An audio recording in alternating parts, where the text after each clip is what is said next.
అదేవిధంగా అఘాయిత్యాలు ఏ రకంగా జరుగుతున్నాయి, వాటిని కప్పిపుచ్చడానికి ఈ కూటమి ప్రభుత్వం చేసేటువంటి డైవర్షన్ పాలిటిక్స్ అనేవి ఏ రకంగా ఉన్నాయి ప్రతి ఒక్కరు కూడా గమనిస్తూ ఉన్నారు. అందులో భాగంగానే ఈరోజు చూస్తే కొమ్మినేని శ్రీనివాసరావు గారిని అరెస్ట్ చేయడం అనేది నిజంగా దారుణం. చాలా సీనియర్ జర్నలిస్ట్, అత్యంత నిజాయితీ పరుల్లో ఆయన కూడా ఒక వ్యక్తి.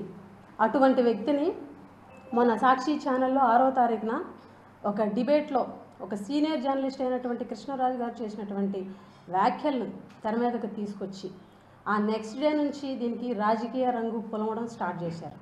అంతేకాకుండా ఆయన చేసినటువంటి వ్యాఖ్యల్ని వైఎస్ఆర్ కాంగ్రెస్ పార్టీకి, జగన్మోహన్ రెడ్డి గారికి, భారతమ్మ గారికి ఆపాదిస్తూ నీచ రాజకీయాలకు ఈరోజు కూటమి ప్రభుత్వం తెర తీసిందని చెప్పి ఈ సందర్భంగా తెలియజేస్తున్నాం. ఎందుకనంటే ఏదైతే 6వ తారీఖున ఘటన జరిగితే డిబేట్ జరిగితే 7వ తారీఖున లోకేష్ గారు ట్వీట్ చేయడం, టీడీపీ శ్రేణులందరూ రోడ్డు ఎక్కడం, 8వ తారీఖున టీడీపీ శ్రేణులందరూ కూడాను కంప్లైంట్లు ఇవ్వడం, పోలీస్ స్టేషన్కి వెళ్ళి చంద్రబాబు నాయుడు గారు ట్వీట్ చేయడం, పవన్ కళ్యాణ్ గారు ఆఫీసు నుంచి ప్రెస్ నోట్ ఇవ్వడం, పవన్ కళ్యాణ్ గారు ఈవినింగ్ మళ్ళీ ట్వీట్ చేయడం, అంటే కేవలం డైవర్షన్ పాలిటిక్స్ మాత్రమే. సడన్గా ఈ డైవర్షన్ పాలిటిక్స్ ఎందుకు చేస్తున్నారు, దీన్ని ఎందుకు తెర మీదకి తీసుకొచ్చి ఇంత రక్తి కట్టిస్తున్నారని చూస్తే రాష్ట్రంలో జరుగుతున్నటువంటి అఘాయిత్యాలని కప్పిపుచ్చడానికి, రాష్ట్రంలో మహిళల పట్ల జరుగుతున్నటువంటి అరాచకాలను కప్పిపుచ్చడానికి, నిన్న జరిగినటువంటి అనంతపురం జిల్లాలోని ఒక ఇంటర్మీడియట్ విద్యార్థిని, గిరిజన విద్యార్థిని ఏదైతే ఉందో తన హత్య జరగడం, అది కూడా మద్యం బాటిల్తోటి తల పగలగొట్టి చంపినటువంటి తీరు. గత 3వ తారీఖున తన్మయి తండ్రి పోలీస్ స్టేషన్కి వెళ్ళి మా అమ్మాయి కనిపించట్లేదు అని చెప్పేసి ఫిర్యాదు చేసిన తర్వాత కనీసం పోలీసులు పట్టించుకోకుండా, కనీసం దర్యాప్తు చేయకుండా, విచారణ చేయకుండా నిర్లక్ష్యం వహించడం వల్లే తన్మయి చనిపోయిందని చెప్పేసి ఈరోజు పేరెంట్స్ ప్రెస్ ముందుకు వచ్చి చెప్పినటువంటి తీరు చూస్తే నిజంగా బాధాకరం. ఎందుకనంటే తను తప్పిపోయిందని చెప్పి కంప్లైంట్ ఇచ్చిన తర్వాత పోలీసులు పట్టించుకోలేదు, కనీసం విచారణ చేయలేదు అనడానికి నిదర్శనం ఏంటి అని అంటే 6 రోజుల తర్వాత పురుగులతో కూడినటువంటి తన్మయి శవం ఆ చుట్టుపక్కలే దొరకడం. అంటే కనీసం పోలీసులు వెతకడానికి కూడా ప్రయత్నం చేయలేదు అన్నది సుస్పష్టం. అంతేకాకుండా అదే అనంతపురం జిల్లాలో గత కొన్ని రోజుల క్రితం ఒక 9వ తరగతి విద్యార్థిని, దళిత విద్యార్థిని 14 మంది టీడీపీ కార్యకర్తలు 6 నెలలుగా అత్యాచారం చేస్తూ 6 నెలలుగా ఆ అమ్మాయిని హింసిస్తుంటే సాక్షి ఛానల్ 3 రోజుల క్రితం బయటపడితే దళిత సంఘాలన్నీ కంప్లైంట్ ఇస్తే ఈ రోజు వరకు కనీసం ఒక్క అరెస్టు కూడా చూపించలేదు. అంతేకాకుండా ఎవరైతే నిందితులు ఉన్నారో, ఎవరైతే 14 మంది టీడీపీ కార్యకర్తలు ఉన్నారో ఈరోజు రోడ్డు మీద తిరిగేటువంటి పరిస్థితి ఉంది. అంటే అసలు ఈ రాష్ట్రంలో మహిళలకి రక్షణ ఉందా, బాలికలకు రక్షణ ఉందా? ఈరోజు స్కూల్కి వెళ్ళినా, కాలేజ్కి వెళ్ళినా, ఆఫీస్కి వెళ్ళినా, ఇంటి బయట ఆడుకున్నా కూడా ఆడపిల్లలకి రక్షణ లేనటువంటి దుస్థితి ఈ కూటమి ప్రభుత్వంలో ఉందని చెప్పి చెప్పినటువంటి తీరు చూస్తే మనకు స్వాతంత్రం వచ్చి 70 సంవత్సరాలు. ఎందుకంటే ఒక మాట చెప్తాను, తప్పిపోయిందని చెప్పి అర్ధరాత్రి 12 తర్వాత పోలీసులు పట్టించుకోలేదు, కనీసం విచారణ చేయలేదు అనడానికి నిదర్శనం పెద్దలు చెప్తూ ఉన్నారు. కానీ ఈ రాష్ట్రంలో ఈ కూటమి ప్రభుత్వంలో పట్టపగల ఆడపిల్లలకు తిరగడానికి భయపడే కనీసం పరిస్థితుల్ని వెతకడానికి కూడా ఈ ప్రభుత్వం చేయలేదు అన్నది సుస్పష్టం. అంతేకాకుండా అదే అనంతపురం జిల్లా టాపిక్స్ అన్ని 10 రోజుల క్రితం ఈ సంవత్సరం పరిపాలన వాళ్ళ వైఫల్యాలు, దళిత దుర్ఘటనలు, 14 మంది మీద జరిగినటువంటి అఘాయిత్యాలు 6 నెలలుగా తెరపైకి వచ్చాయి. 6 వాటిని డిస్కస్ చేయకూడదని చెప్పేసి ఈరోజు ఒక సీనియర్ జర్నలిస్ట్ డిబేట్లో భాగంగా ఆయన మాట్లాడితే ఆయన వ్యాఖ్యలను తెర మీదకి తీసుకొచ్చి దాని రాజకీయ రంగు పొలుముతూ జగన్మోహన్ రెడ్డి గారి మీద, ఈరోజు భారతమ్మ గారి మీద ఆపాదిస్తూ నీచ రాజకీయాలు చేస్తున్నారు. కేవలం డైవర్షన్ పాలిటిక్స్ మాత్రమే. ఈరోజు కొమ్మినేని గారిని అరెస్ట్ చేశారు. 70 సంవత్సరాలు దాటినటువంటి ఒక సీనియర్ జర్నలిస్ట్, ఆంధ్రప్రదేశ్లో అన్ని సంస్థల్లో కూడా మ్యాక్సిమం అన్ని సంస్థల్లో పనిచేసినటువంటి నిజాయితీ గల ఒక సీనియర్ జర్నలిస్ట్ని ఆయన వయసు కూడా చూడకుండా ఈరోజు అరెస్ట్ చేయడం, కనీసం ఆయన ఎక్కడ వ్యాఖ్యలు చేయలేదు. ఆ వ్యాఖ్యల్ని ఆయన నివారించడం జరిగింది. అంతేకాకుండా ఈరోజు ఈ అంశాన్ని వైఎస్ఆర్ కాంగ్రెస్ పార్టీ మీద, జగన్మోహన్ రెడ్డి గారి మీద, భారతి గారి మీద, భారతమ్మ మీద ఈరోజు ఆపాదించేటువంటి ప్రయత్నం. వైఎస్ఆర్ కాంగ్రెస్ పార్టీ ఆల్రెడీ చెప్పింది, ఇది ఖచ్చితంగా సమర్థనీయం కాదని. దీన్ని మేము ఖండిస్తున్నామని చెప్పేసి వైఎస్ఆర్ కాంగ్రెస్ పార్టీ ప్రకటన చేసింది, సాక్షి ప్రకటన చేసింది. అదేవిధంగా కొమ్మినేని గారు సారీ చెప్పారు, కృష్ణరాజు గారు సారీ చెప్పారు. అయినా కూడా ఇవన్నీ అనవసరం. ఆ అంశాన్ని తీసుకొచ్చి ఎలా డైవర్షన్ పాలిటిక్స్ చేయాలి, ఎలా జగన్మోహన్ రెడ్డి గారిని ఇందులోకి ఇరికించాలి, ఎలా భారతమ్మ గారిని విమర్శించాలి. ఈరోజు వీళ్ళు మాట్లాడతారు ఆత్మగౌరవం, మహిళల మనోభావాలు, మహిళల ఆత్మగౌరవం అని చెప్పి ఈ అంశాన్ని తెర మీదకి తీసుకొచ్చి భారతమ్మ గారిని ఈరోజు రోడ్డు మీద తీసుకొచ్చి మీరు ఇష్టం వచ్చినట్టు ట్రోల్ చేస్తున్నారే, మరి అది మహిళల మనోభావాలు దెబ్బతీసినట్టు కాదా? ఆవిడ ఆత్మగౌరవాన్ని దెబ్బతీసినట్టు కాదా? అంటే మహిళల మనోభావాలు అంటే మీకు అనుకూలంగా ఉంటే మనోభావాలు, మీకు అనుకూలంగా ఉంటే ఆత్మగౌరవం. ఈరోజు రాష్ట్రంలో అసలు పోలీసు యంత్రాంగం పనిచేస్తుందా లేదా, అసలు ఈ ప్రభుత్వంలో అసలు పౌరులకి రక్షణ ఉందా లేదా కూడా తెలియనటువంటి పరిస్థితి. అసలు ఈ ప్రభుత్వంలో ప్రజల నుంచి ఫిర్యాదులు స్వీకరించి, అదేవిధంగా ఫిర్యాదులు స్వీకరించి ఈ రాష్ట్రంలో కేసుల మీద అదుపు చేయడానికి అసలు పోలీసు యంత్రాంగం పనిచేస్తుందా?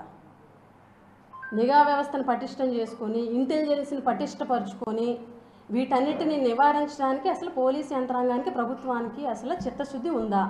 అటువంటి ప్రయత్నం ఏమైనా చేశారా? ఇలాంటివి నివారించడానికి పోలీసు యంత్రాంగం చేసినటువంటి ప్రయత్నం ఏంటి? నిజంగా నివారించడానికి ప్రయత్నం చేస్తే, వాళ్ళకి ఆ శ్రద్ధే ఉంటే ఈరోజు ఎందుకు ఇన్ని అఘాయిత్యాలు జరుగుతున్నాయి, ఎందుకు ఇన్ని నేరాలు జరుగుతున్నాయి అని చెప్పి మేము ప్రశ్నిస్తున్నాం. నిజాయితీగా గుండె మీద చేసుకొని ఈ రాష్ట్రంలో జరుగుతున్నటువంటి అఘాయిత్యాల మీద, ఈ రాష్ట్రంలో చిన్నపిల్లల మీద జరుగుతున్నటువంటి దాడుల మీద, మహిళల మీద జరుగుతున్నటువంటి అత్యాచారాల మీద ఇవి ఎలా అరికట్టాలి అని చెప్పి ఒక్క సమీక్ష అయినా సరే నిజాయితీగా చేశారా అని చెప్పి మిమ్మల్ని ప్రశ్నిస్తున్నాం. ఈరోజు ఎవ్వరికీ కూడా రక్షణ లేకుండా పోయింది. కేవలం మీ ప్రభుత్వంలో రాజకీయ కక్షలు, అక్రమ కేసులు, అక్రమంగా జైల్లో పెట్టడం, కూటమి పార్టీలు తప్ప మిగిలిన పార్టీలు ఎవరూ కూడా ఈ రాష్ట్రంలో ఉండకూడదు, ప్రతిపక్షాలనే ఉండకూడదు, మాట్లాడే ప్రతి ఒక్కరి మీద అక్రమ కేసు, గట్టిగా ప్రశ్నించే ప్రతి ఒక్కరి మీద అక్రమ కేసు పెట్టడం, జైల్లో పెట్టడం, ఐపీఎస్ల మీద కేసులు పెట్టేస్తారు, ఐఏఎస్ల మీద కేసులు పెట్టేస్తారు, జర్నలిస్టుల మీద కేసులు పెట్టేస్తారు, మీడియా వ్యవస్థల మీద కేసులు పెడతారు, ప్రశ్నించిన ప్రతి ఒక్కరి మీద కేసులు పెడతారు. అంటే ప్రతిపక్షం ఉండకూడదు, ప్రతిపక్ష మీడియా ఉండకూడదు, అసలు మిమ్మల్ని ప్రశ్నించకూడదు, మిమ్మల్ని నిలదీయకూడదు, మీ ప్రభుత్వంలో జరిగేటువంటి తప్పుల్ని ఎవరూ కూడా ప్రశ్నించకూడదు. ఇది ఎలా ఉంది అని అంటే ఒక ఆటవిక పాలనని ఈరోజు అద్దం పడుతుంది, ఒక ఆటవిక రాజ్యానికి, ఒక ఆటవిక పాలనకి అద్దం పడుతుంది. ఈరోజు మీరు ఇచ్చిన హామీలు ఏమైనాయి, మీరు చెప్పినటువంటి సూపర్ 6 ఏమైంది? ఈరోజు మహిళల గురించి మనోభావాలు, ఆత్మగౌరవం, మహిళల్ని కించపరిచారని అంటున్నారే, అసలు మీరు మహిళలకు ఇచ్చినటువంటి హామీలపై అసలు శ్రద్ధ ఉందా? మహిళా అభ్యున్నత మీద మీకు శ్రద్ధ ఉందా? మహిళా సాధికారత మీద మీకు శ్రద్ధ ఉందా? ఈరోజు మహిళలకి మీరు చెప్పినటువంటి ఏవైతే ఉందో అమ్మకు వందనం కానీ, బస్సు ఫ్రీ కానీ, మహిళల గురించి మీరు చేసినటువంటి ఏ హామీ అయినా సరే ఈరోజు అవి నెరవేర్చి వాళ్ళకి ఆర్థికంగా ఒక భరోసా ఇద్దామన్న ఒక ఆలోచన ఉందా? లేదు. కేవలం వెన్నుపోటు, ప్రజలందరికీ వెన్నుపోటు. అసలు మీ ప్రభుత్వంలో నిజాయితీ లేదు, మీ ప్రభుత్వంలో లా అండ్ ఆర్డర్ లేదు, అసలు మీ ప్రభుత్వంలో సేఫ్టీ లేదు, మీ ప్రభుత్వంలో చిత్తశుద్ధి లేదు. వెన్నుపోటు తప్ప ప్రజలకు మంచి చేయాలన్న చిత్తశుద్ధి మీ ప్రభుత్వానికి లేదు. ఈరోజు హోంమంత్రి గారు వచ్చి ఏమంటారండి,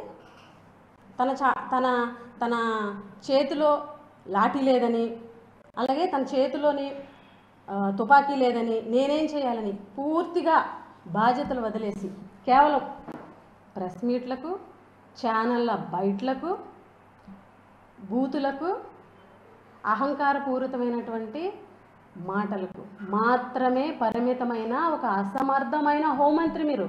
ఎందుకనంటే మీరు హోంమంత్రి అయిన తర్వాత ఈ సంవత్సర కాలంలో ఎన్ని అఘాయిత్యాలు ఆడపిల్లల మీద జరిగాయి, ఎన్ని నేరాలు జరిగాయి, ఎన్ని ఘోరాలు జరిగాయి, ఎవరి మీద మీరు యాక్షన్ తీసుకుంటున్నారు? కనీసం ఈరోజు మైనర్ బాలికల మీద ఎంత దారుణమైనటువంటి సంఘటనలు జరుగుతుంటే, ఆడపిల్లల మీద ఎంత దారుణమైనటువంటి దుర్ఘటనలు జరుగుతుంటే కనీసం ఆ కుటుంబాన్ని పరామర్శించేటువంటి ప్రయత్నం మీరు చేశారా? పైగా మీరేం మాట్లాడతారు, ఈరోజు సడన్గా ఈవిడ మాటల్లో మహిళల మనోభావాలు, మహిళల ఆత్మగౌరవం ఉందాగా మాట్లాడాలి, ఇటువంటి మాటలు మాట్లాడుతున్నారు. అసలు హోంమంత్రి అనిత గారు, మీరు గతంలో చేసినటువంటి వ్యాఖ్యలు మీకు గుర్తున్నాయో లేదో, ఈరోజు రాష్ట్రంలో ఉన్నటువంటి ప్రతి ఒక్కరి సెల్లో కూడా మీరు విజయమ్మ గారిని ఉద్దేశించి, మీరు భారతమ్మ గారిని ఉద్దేశించి ఎంత నీచంగా, ఎంత దారుణంగా ఎలక్షన్ ముందు మాట్లాడారో ప్రతి ఒక్కరికి కూడా తెలుసు. మీరు చేసిన తప్పే కదా, మరి వాళ్ళు మహిళలు కదా, మా ఆత్మగౌరవం ఉండదా, మనోభావాలు దెబ్బతీయవా? మరి మీరు క్షమాపణ చెప్పారా? మీకు దమ్ము ధైర్యం ఉంటే ఈరోజు ఇన్ని మాటలు మాట్లాడుతున్నారు, మనోభావాలు ఆత్మగౌరవం అని, మీరు ఈరోజు వచ్చి క్షమాపణ చెప్పగలరా? ఆ ధైర్యం ఉందా?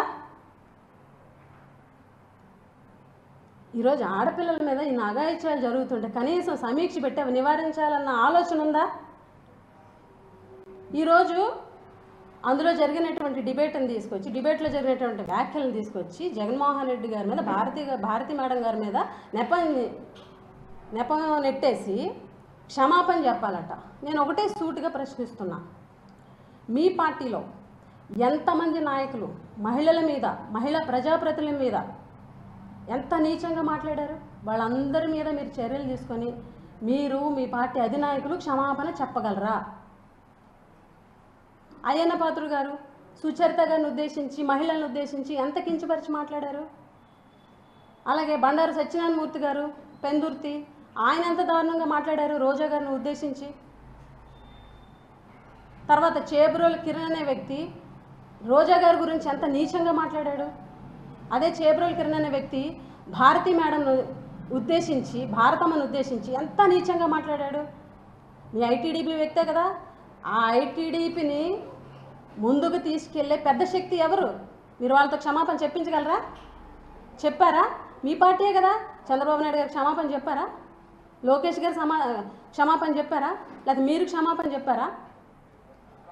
నెల్లూరు జిల్లాకు సంబంధించినటువంటి ఆన వెంకటరామరెడ్డి గారు, ఆయన ఎంత దారుణంగా రోజా గారి గురించి నిస్సిగ్గుగా అసలు మాట్లాడలేం మేమైతే, అంత దారుణమైనటువంటి మాటలు మాట్లాడారు. అలాగే సీమరాజు అనే వ్యక్తి రోజా గారిని ఉద్దేశించి, మహిళా ప్రజాప్రతినిధి ఉద్దేశించి, ఆవిడ ఒక మంత్రిని కూడా చేయకుండా ఎంత దారుణంగా మాట్లాడారండి. వాళ్ళందరితో మీరు క్షమాపణ చెప్పించగలరా? మీ అధినాయకత్వంతో వీళ్ళందరూ చేసినటువంటి వ్యాఖ్యలకి మీరు ఈ రాష్ట్రంలో కేవలం మీరు హోంమంత్రి అయిన తర్వాత ఎంతసేపు జగన్మోహన్ రెడ్డి గారి మీద పడి ఏడవడం, డైవర్షన్ పాలిటిక్స్ చేయడం, జగన్ గారిని ఎంతసేపు తిట్టడం, జగన్మోహన్ రెడ్డి గారి ప్రభుత్వాన్ని తిట్టడం తప్ప మీరు హోంమంత్రిగా ఈ రాష్ట్రంలో చేసింది ఏమీ లేదు. ఒక్కసారి లా అండ్ ఆర్డర్ విషయంలో, పోలీసు వ్యవస్థ విషయంలో, అసలు మీ పనితీరు విషయంలో మీరెంత ఫెయిల్యూర్ అయ్యారన్నది మీకు తెలుసో లేదో. మీ చంద్రబాబు నాయుడు గారు కూడా, ముఖ్యమంత్రి గారు కూడా ర్యాంక్ ఇచ్చారు కదా, ఒకసారి చెక్ చేసుకోండి. అవన్నీ మానేసి ఇన్ని అఘాయిత్యాలు జరిగితే అవి పట్టించుకోరు. ఎవరో చేసిన వ్యాఖ్యల్ని జగన్మోహన్ రెడ్డి గారికి, భారతమ్మ గారికి ఆపాదిస్తున్నారు. మొన్న జరిగినటువంటి సింహాచలం సంఘటన గురించి మాట్లాడుకుంటారు. మీరే పర్యవేక్షించారు, మీరే సమీక్షించారు, మీరే దగ్గరుండి మీటింగ్ పెట్టి మీ ఆధ్వర్యంలో జరిగినటువంటి కార్యక్రమానికి సంబంధించి గోడ కూలి, ప్రభుత్వ నిర్లక్ష్యం వల్ల గోడ కూలి భక్తులు చనిపోతే మీరు బహిరంగ క్షమాపణ చెప్పారా? మీరే కదా కారణం, మీ సమీక్షే కదా జరిగింది, మీరే కదా ముందు దాని మీద మొత్తం రివ్యూ చేశారు, దగ్గరుండి పర్యవేక్షణ చేశారు. అంతా మేము చూసుకుంటాం, ఎంతమంది భక్తులైనా రండిని మీరే కదా ఆ రోజు ప్రకటించారు. కనీసం భక్తులు చనిపోతే, 6 నుంచి 7 మంది భక్తులు చనిపోతే ముఖ్యమంత్రి గారు కానీ, ఉప ముఖ్యమంత్రి గారు కానీ, లోకేష్ గారు కానీ కనీసం పరామర్శించడానికి వచ్చారా? రాలేదు. ఎందుకనంటే అక్కడికి వచ్చిన జగన్మోహన్ రెడ్డి గారిని విమర్శించడానికి అంశం లేదు, అందుకే రాలేదు. మరి మీ వల్ల జరిగినటువంటి దుర్ఘటన కదా, మీ వల్ల అంతమంది భక్తులు చనిపోయారు కదా, మీరు ఎందుకు బహిరంగ క్షమాపణ చెప్పలేదు? చంద్రబాబు నాయుడు గారు కానీ, మీ ప్రభుత్వ పెద్దలు కానీ ఎందుకు క్షమాపణ చెప్పలేదు? ఈరోజు నిన్న మీరు ప్రెస్ మీట్ పెడితే ఒక మైనర్ బాలిక మీద నిన్న అత్యాచారం జరిగింది, కనీసం మీరు పట్టించుకున్నారా? కనీసం ఆ పాపను పరామర్శించారా? మీ జిల్లాలో ఎన్ని దుర్ఘటనలు జరుగుతున్నాయి, మా జిల్లాలో ఎన్ని దుర్ఘటనలు జరిగినాయి? ఉత్తరాంధ్రలో మహిళల మీద అఘాయిత్యాలు జరిగినా, చిన్నపిల్లల మీద అఘాయిత్యాలు జరిగినా, చిన్నపిల్లలు 2-3 ఏళ్ళ పిల్లల మీద అఘాయిత్యాలు జరిగినా కనీసం పట్టించుకున్నారా? మీరు కనీసం పరామర్శించారా? ఆ కుటుంబాలకు భరోసా ఇచ్చారా? ఈరోజు ఇన్ని అఘాయిత్యాలు జరగడానికి, ఇన్ని దారుణాలు జరగడానికి ఈ రాష్ట్రంలో గంజాయి విచ్చలవిడిగా ఎక్కడ పడితే అక్కడ దొరుకుతుంది. మీ ప్రభుత్వం ఏర్పడిన వెంటనే కొద్ది రోజుల్లోనే మంత్రి లోకేష్ గారి ఆధ్వర్యంలో ఆయన అధ్యక్షతన ఒక సబ్ కమిటీ మీటింగ్ పెట్టి అందులో మీరందరూ హోంమంత్రి, మిగిలిన women and child welfare minister మీరందరూ సభ్యులుగా ఉన్న సబ్ కమిటీలో స్వయంగా లోకేష్ గారు హోంమంత్రిగా మీరు ఇచ్చినటువంటి స్టేట్మెంట్ ఏంటి? 100 రోజుల్లో గంజాయిని నిర్మూలిస్తాము. 1 year అయింది. మీరు ఎక్కడ నిర్మూలించారు? ఎంత విచ్చలవిడిగా గంజాయి అనేది గ్రామ స్థాయిలో కూడా ఈరోజు వచ్చిందో వెళ్దామా, చూద్దామా? 8th 9th క్లాస్ పిల్లలు కూడా ఈరోజు గంజాయిని కన్జ్యూమ్ చేస్తున్నారు. మొన్న నేను గుమలక్ష్మీపురం మండలంలోని జర్న పంచాయతీలో చిన్నవంక ద్వారా అనే ఒక గ్రామానికి నేను పరామర్శకు వెళ్తే ఆ గ్రామంలో ఉన్నటువంటి కుర్రోళ్ళు చెప్తున్నారు గంజాయి చాలా దారుణంగా దొరుకుతుంది, మా ఊళ్ళో పిల్లలు గంజాయి బారిన పడుతున్నారని పెద్దలు చెప్పి వాపోతున్నారు. అంటే ఒక మారుమూల గిరిజన ప్రాంతానికి కూడా అంత విచ్చలవిడిగా గంజాయి వస్తుందని అంటే ఇది ప్రభుత్వ వైఫల్యం కాదా? హోంమంత్రిగా మీరు ఫెయిల్యూర్ అవ్వలేదా?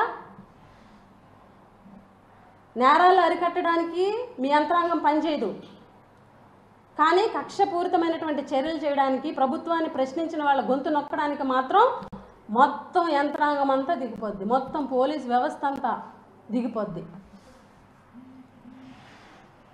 ప్రజాప్రతినిధులుగా పెద్ద పెద్ద స్థాయిలో పనిచేసిన వాళ్ళు కూడా ఏ తప్పు చేయకుండా అక్రమ కేసులు పెట్టి ఎక్కడో పక్క రాష్ట్రాల్లో ఉంటే వెతికి మరీ పట్టుకొని వచ్చి తీసుకొచ్చి అరెస్ట్ చేస్తున్నారే, అదే భయం ఎక్కడున్నా నేరస్తులు అనేవాళ్ళు ఎక్కడున్నా, ఏ రాష్ట్రమైనా ఏ దేశం వెళ్ళినా కూడా పట్టుకొని ప్రభుత్వం శిక్షిస్తుంది అన్న నమ్మకాన్ని మీరు కలిగించుంటే ఈరోజు ఇన్ని నేరాలు జరిగేవా? ఇన్ని నేరాలు జరుగుతూ ఉండేవా? రోజు రోజుకి నేరాల ఘోరం ఎందుకు పెరుగుతున్నాయి? రోజుకి 70 మంది మహిళల మీద, ఆడపిల్లల మీద రోజుకి 70 మంది అంటే గంటకి సుమారుగా 3 మీద అఘాయిత్యాలు జరుగుతుంది. మీరు ఏం చేస్తున్నారు? మీ ప్రభుత్వం ఏం చేస్తుంది? ఇది ప్రభుత్వ వైఫల్యం కాదా? హోంమంత్రిగా మీ వైఫల్యం కాదా? ముఖ్యమంత్రి చంద్రబాబు నాయుడు గారి వైఫల్యం కాదా?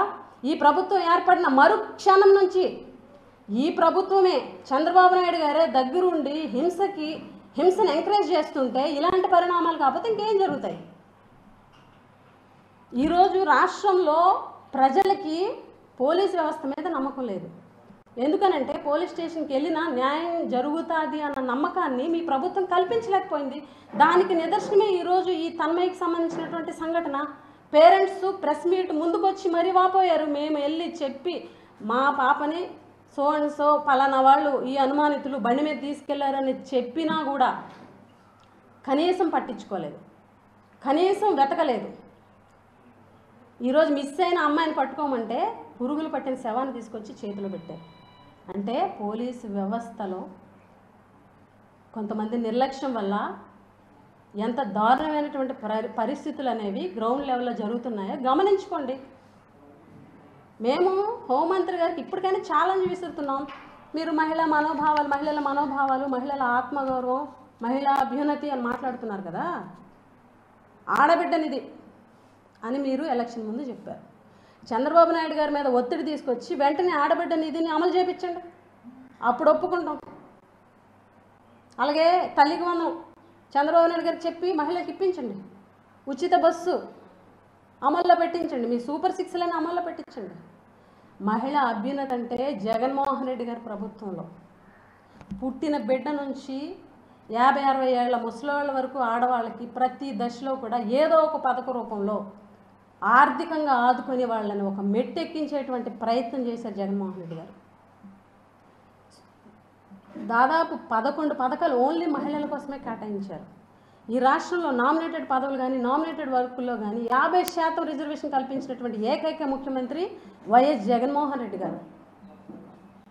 వాలంటీర్లు 2,65,000 మంది ఉంటే అందులో 53 నుంచి 55% మహిళలే.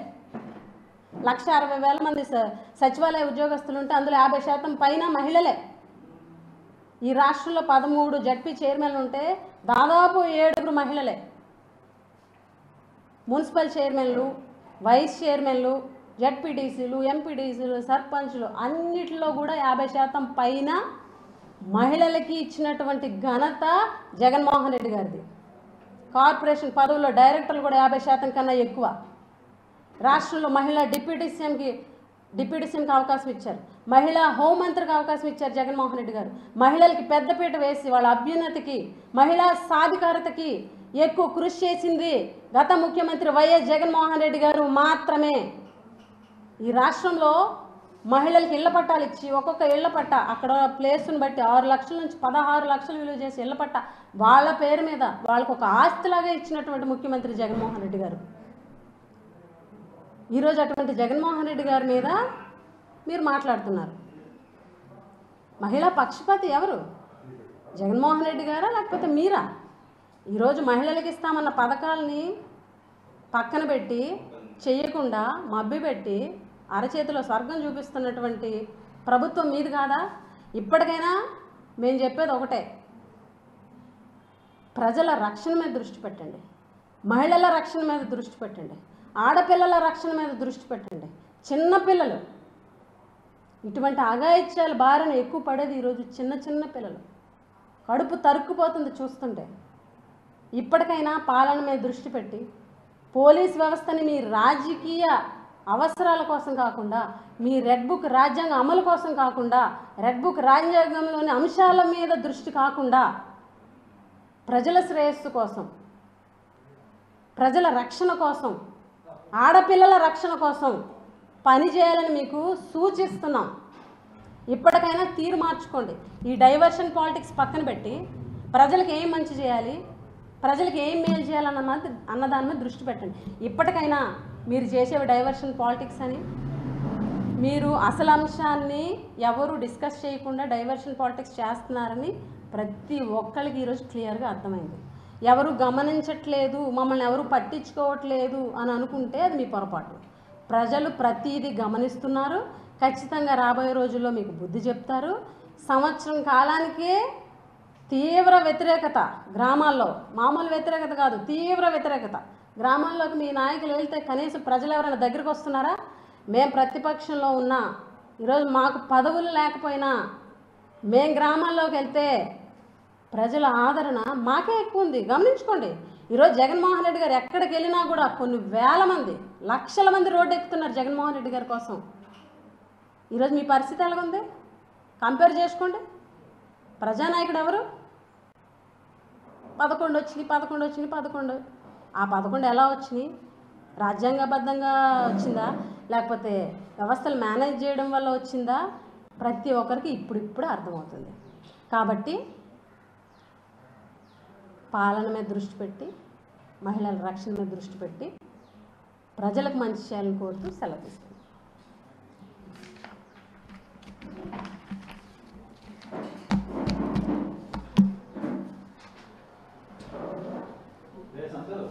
ప్రజలు ప్రతిదీ గమనిస్తున్నారు.